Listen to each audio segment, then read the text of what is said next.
Hello, my friends. Thank you for joining us. Hello, Susanna. Hi, Abram. Today, we're going to talk about how animals are your brothers and sisters. So, at this point, I will hand it off to Susanna. Thank you. Welcome. We have asked some of our viewers for topics that they would like us to talk about, and so today we've chosen animals. So I'm just going to get right to the questions, Abram. All right.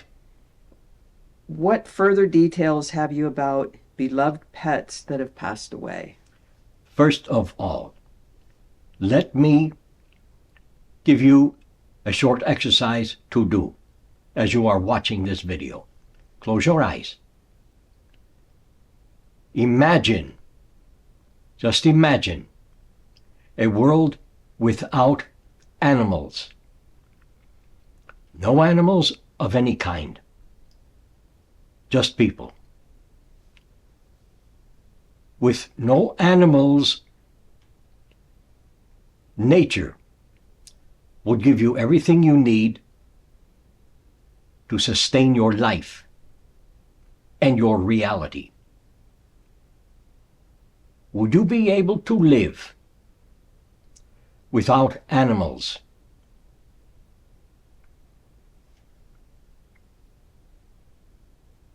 Think about it. Ask your question. They were asking about pets that have passed away. Ask it again. As it was written? Yes. What further details have you about beloved pets that have passed away? Ask it again. What further details have you about beloved pets that have passed away? Details. Pets who have passed away. Ask it one more time. What further details have you about beloved pets that have passed away? There are no further details. I knew you were going to say that. Thank you. There are just ideas and imaginings about pets who have passed away. Are they still with us? Yes. Where do they go? They don't go anywhere. When you die, you don't go anywhere. You move into, walk into, transfer yourself into, and continue yourself into a different dimension of your present reality. Animals do the same thing. Now, it has been said that people go into a people reality. Animals go into an animal reality when they die. Reality is reality. All realities, all dimensions overlap and intertwine with and within each other. So, in essence, animals in many ways stay right with you, but as they exist in a different dimension of your reality, you are not aware of them. But sometimes you can feel them around you. You can actually see them. Oh, I saw my old pet. Ding-a-ling was its name. I don't know. Am I crazy? Oh, there is another one. Ding-dong. I am not very creative with names. Was that really ding-a-ling and ding-dong or just my imagination? Well, it does not matter. When animals move on, when they pass away, they stay with you. And as they reincarnate, just like humans do, usually they will come back to you. A dog will come back as a dog, not a bird, not a cat. A cat will come back as a cat, a bird as a bird, and all the rest. So when your pet dies, should you have a pet, first of all, understand you are not losing your pet. Your pet has become a part of your identity. Don't grieve for your pet. When you grieve, you are grieving because you have lost a part of yourself, a part of your identity. You do not lose your pet. Your pet will be with you in one way or another way. And this is one of the, well, good and usual things about pets and how they serve you and what they do for you. Thank you. So animals stay within the same species? Yes. Are there animals that come from a highly evolved, well, animals who are highly evolved and come from a highly evolved dimension? Yes. Do they come here to help us understand nature more? Yes, but if you pay attention, all animals help people to raise consciousness, to become more part of nature and all the rest. What are animals all about? They are used for transportation. They are used for food. They are used for sport and many other things. You ride animals. You eat your animals. You kill your animals. Now, some animals have, let me put it this way, signed on to become a part of the idea that they serve you for your food, to be your food. And they are all right with that. Some animals have not signed on for that. Some animals have signed on for being hunted. Some have not.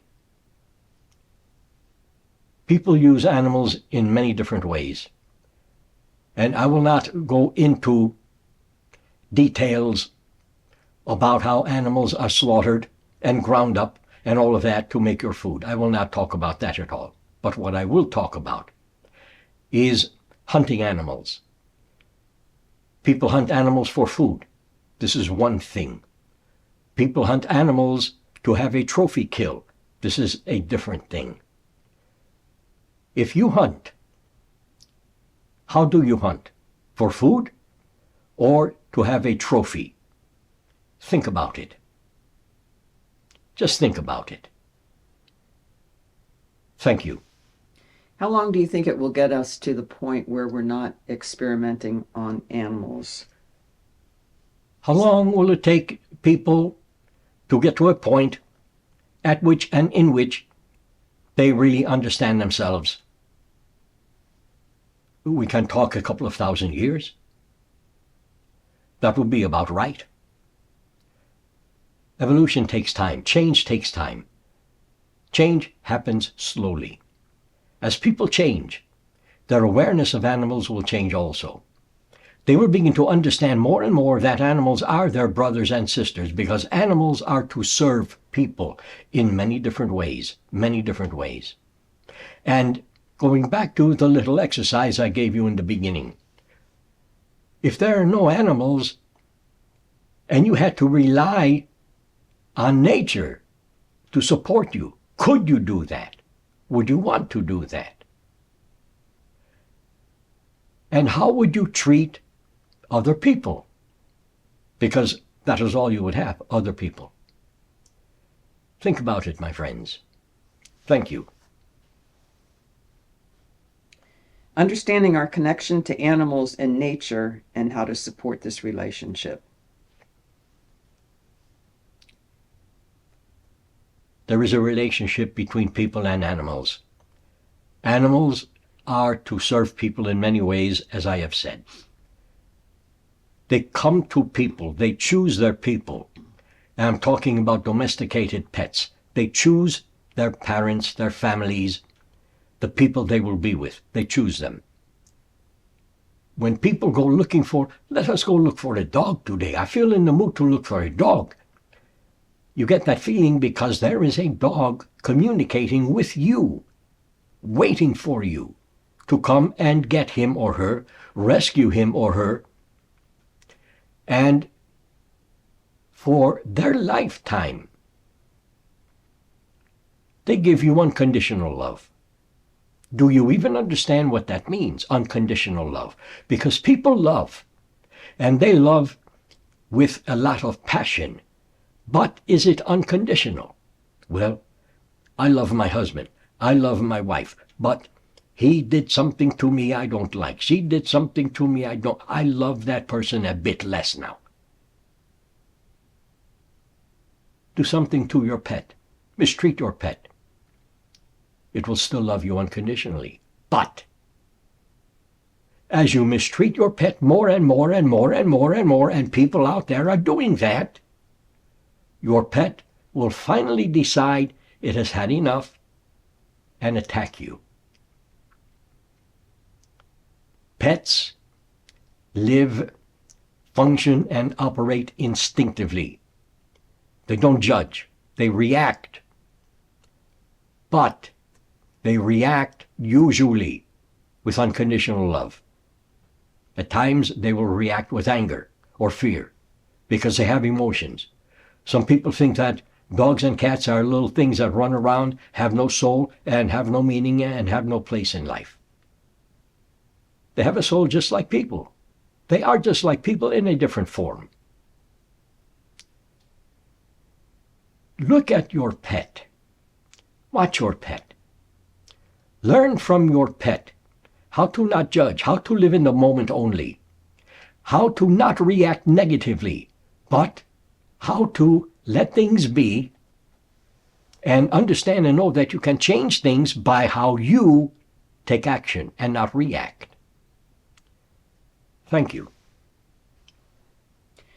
I know through readings that I've done with people when their pets come through and give me information. There was one particular cat that gave me information for the woman to warn her about a certain person that was trying to get to know this woman and for her to stay away from him. Animals are aware of everything that's going on in our lives, whether they're in spirit form or they're in physical form with us. Yes. They know exactly what is going on and what the emotions are in a family. Yes. Do you want to expand on that? Thank you. People exchange emotions all the time. You can feel someone else's emotion. All people are empathic. Animals are also empathic.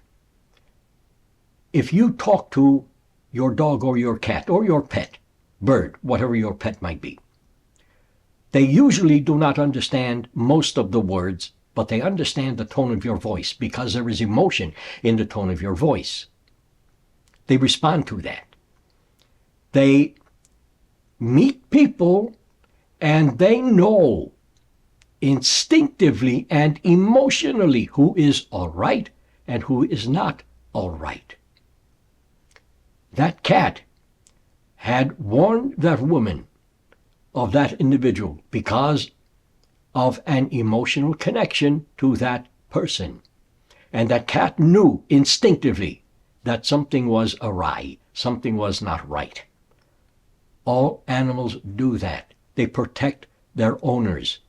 If you want to call yourself an owner, I would just assume you call yourself your pet's brother or sister, because they are your brothers and sisters also. They play a more important role in your life for you than just being your pet that you feed every now and then, maybe take for a walk every now and then, maybe play with every now and then, and forget about the rest of the day and night. They are with you for a reason. Animals are for a reason, and the reason is many reasons. One is to be a companion to you. One is to protect you. One is to see that you live your life in the best way. Oh, really? What do you mean by that? Well, thank you for asking. I will tell you. As you go about your life, you make mistakes. You do stupid things. Everyone does. And I did also when I was alive in physical form as a Mayan. You do stupid things. So what? Your animal, your pet, picks up on those things because all things are emotional. And when you do something that is not right, not good, and stupid, you might find them coming up to you, looking at you. and staring into your eyes. They are telling you, do it again, but do the same thing in a different way. They assist you. This is why they are their brothers and sisters to you and for you. They assist you in living your life in a good way. And the more that you treat your pets, your animals, all animals with love and respect and compassion, the more they give back to you. Think about, if you have a pet, think about your pet as being your brother or sister. Just think about it. And watch your pet. And learn how to live a good way. And that is not a judgment. I am not saying you are living in a bad way, no. But your pets can show you and tell you how to live in a good way. Not judging, that is good. Living in the moment, that is very good. Not reacting harshly or negatively, that is very good also. Always taking action. Not in a positive way, not in a negative way, just taking action. How can you take action if it is not positive or negative? Thank you for asking. I will tell you. When you take action, and if you are in a situation, let me put it this way, if you are in a situation and it needs you to take action to maybe change the outcome of the situation. If you can allow the situation to be what it is, just observe it as if you are an outside individual and take the necessary action to change something inside of you emotionally, the situation will change. You can usually tell if your pet is sick or has a problem or has a hurt leg or paw or back or head, because your pet is telling you emotionally, I don't feel well, I need some assistance, I need your love, I need a doctor. You know this instinctively. Your pet does not tell you, hey, I'm sick today. They give you the emotions, and with your instinct, you pick up on those emotions, and they do the same with you. When you don't feel well, they are around you more. They comfort you. They are for you. Too many people mistreat their pets and animals. When you don't feel good about yourself, you do those things. When you feel good about yourself, you understand animals are your brothers and sisters, and you revere them. You treat them with respect and compassion and love like they do for you. Thank you. What would you suggest a way for people to communicate telepathically with their animals? More emotionally or mentally? Both. People have language. You speak words. Dogs, cats, animals don't speak words. They speak emotion and image. If you want to communicate with your pet, look into your pet's eyes and think about what you would like to say to your pet and send that as an image to your pet. Your pet will pick that up because it has your emotions in it. And instinctively, your pet will know what you are telling it. It will communicate the same way with you. Emotions and image. They will send you images. Look into their eyes. They will send you images. This takes practice, but you can do it. Everyone can do it. As long as you have nothing that gets in the way of your relationship with your pet, and many people do, you will have free communication with your pet. I guarantee it. Thank you. I have one last question. All right. Animals have emotions like we do. Yes. They can feel jealousy. They can be possessive. What about dogs in particular, where, let's say, a male dog feels that they're the mate or the partner of the woman in a marriage and kind of tries to out the husband, or vice versa? Some animals do that.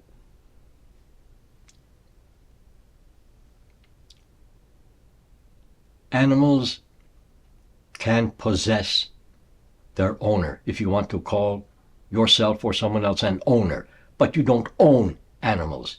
Even if you pay to adopt them, you don't own them. They choose you. You don't choose them, they choose you.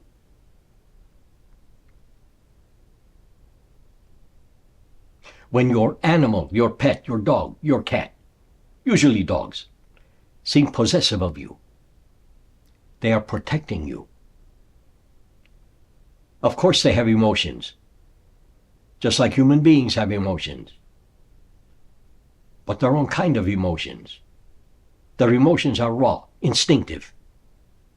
That is how their emotions work. Human emotions usually are logical. Well, I'm going to feel this way because that happened to me, so I need to feel this way about it. Dogs and cats, especially dogs, don't operate that way. Instinct. They function with, on and by, and within instinct all the time. They protect you. It seems like they possess you, but they protect you because they want you to be safe. If your wife, your husband, your boyfriend, your girlfriend, your friend does something not right, they understand it emotionally, energetically. They key into the energy that is taking place. Because when people do things, people spend their energy. Everything is energy. You know this by now. Things are energy. People are energy. Reality is energy. Things you do are energy. Thoughts you have are energy. Dogs pick up on that. And by the way, dogs' consciousness is higher than a human. Oh, really? Yes. Why? Thank you for asking. I will tell you why. Here we go again. Because dogs do not judge. They live in the moment only. They don't reason things out like humans do. Well, 12 o'clock, I guess I should be hungry now. I will have my master give me food. They don't operate that way.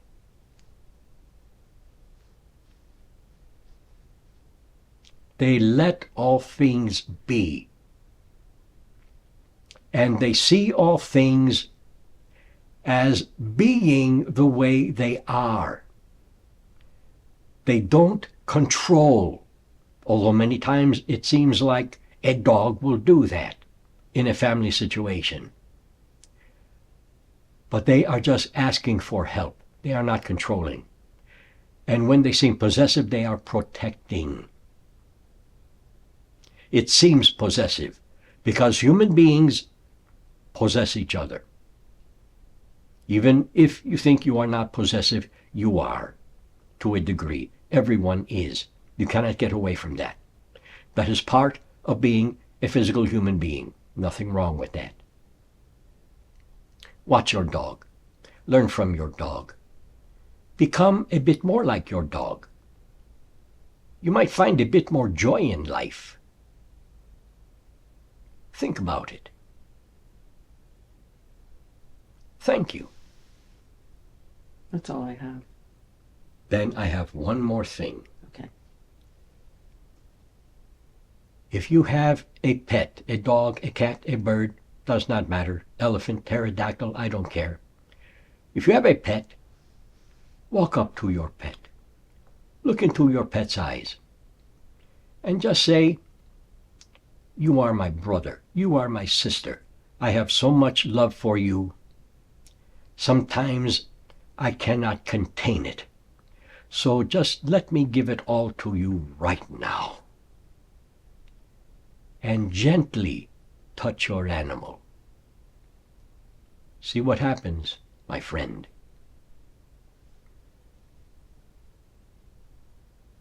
Thank you for joining us. Thank you, Susanna. Thank you, Abram. This has been fun for me. Learn from your pet. There's always something to learn. We will see you again. Thank you.